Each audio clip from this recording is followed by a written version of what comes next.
আসসালামু আলাইকুম। জুহা ইবনে মামুন চ্যানেলে সবাইকে আমন্ত্রিত।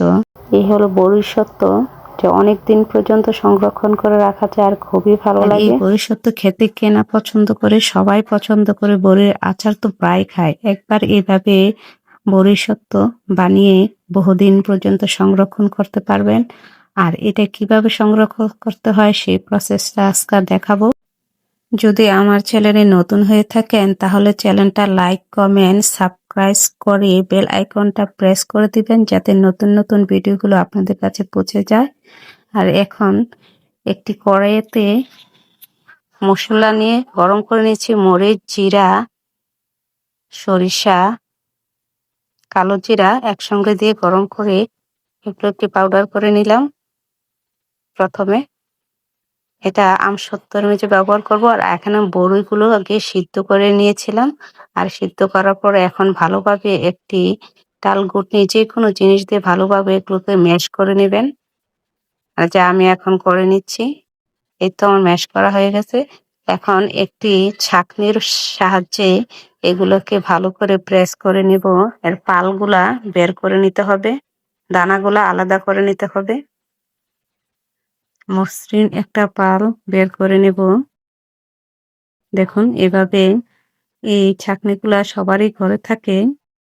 এই ছাঁকনি বলেন আর যাই বলেন দিয়ে এগুলো ভালোভাবে এভাবে মেখে এর পালগুলা বের করে নিবেন। দেখুন আমি বের করে নিচ্ছি। দেখুন দানা ও ছোলাটা আলাদা হয়ে গেছে। সবগুলো এভাবে বের করে নিয়েছি, আলাদা করে নিয়েছি। দেখাচ্ছি বাকি মিশ্রণটা। দেখুন কতটুকু মসৃণ হয়েছে। কোনো ধরনের লাশ বা দানা বা বিচি কোনোটাই নেই, সম্পূর্ণ আলাদা করে নিয়েছি। এভাবে আলাদা করে নেবেন। এখন বড়ির সত্ত্বর জন্য যে মশলাটা তৈরি করে নিয়েছি, এখন এই মশলাটা এখানে মিক্স করে দিচ্ছি। বড়িগুলো যখন সিদ্ধ করেছিলাম তখন এই পরিমাণ মতো লবণ দিয়েছিলাম। ভালোভাবে মিক্স করে এভাবে নেবেন। এখানে একটি জায়গায় একটি কাগজ ভালো করে বিছিয়ে এভাবে তার উপর পুরাটা মিশ্রণ একটু ভার করে ছড়িয়ে দিবেন। যা আমি ছড়িয়ে দিচ্ছি। এভাবে ছড়িয়ে দিলে ভালোভাবে শুকিয়ে যায়। পুরাটা মিশ্রণে এখানে এভাবে ছড়িয়ে দেব। একটু ভার করে দিতে হবে, বেশি একটা পাতলা করা যাবে না। আর এভাবে পলিথিনটা পরিষ্কার করে আগিয়ে নিয়েছিলাম। দেখুন এখন আমি বারান্দার এটা শুকাতে দিয়েছি।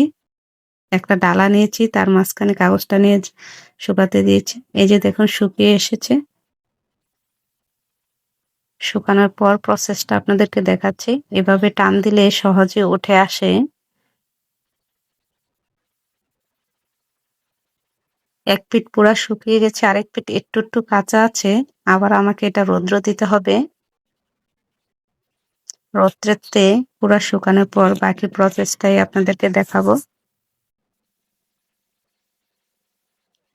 ভালো করে শুকানোর জন্য আবার রৌদ্র নিয়ে যাচ্ছি।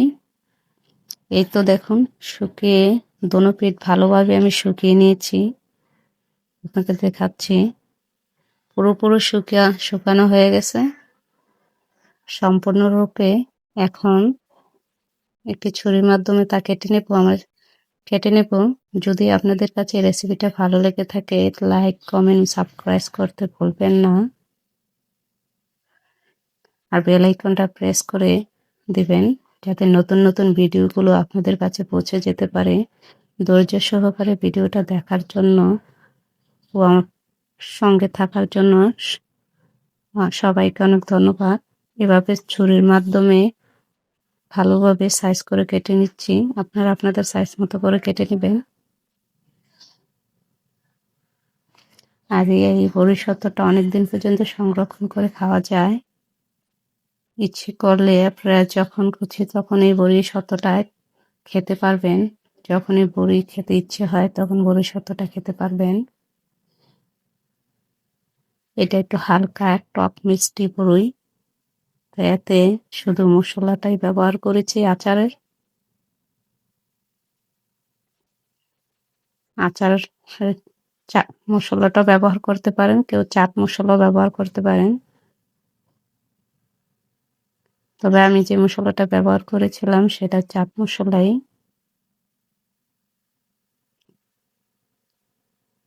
দেখুন এভাবে প্রত্যেকটা কেটে নিয়েছি। দেখুন কালারটাও খুবই সুন্দর আর খুবই শুকনা, অনেকদিন পর্যন্ত এভাবে রাখতে পারবেন।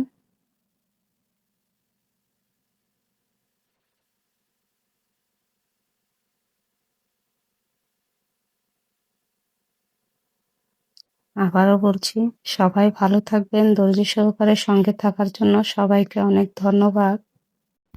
নতুন কোনো ভিডিওতে আবার দেখা হবে এই বলে আপনাদের থেকে বিদায় নিচ্ছি। ভালো থাকবেন সবাই।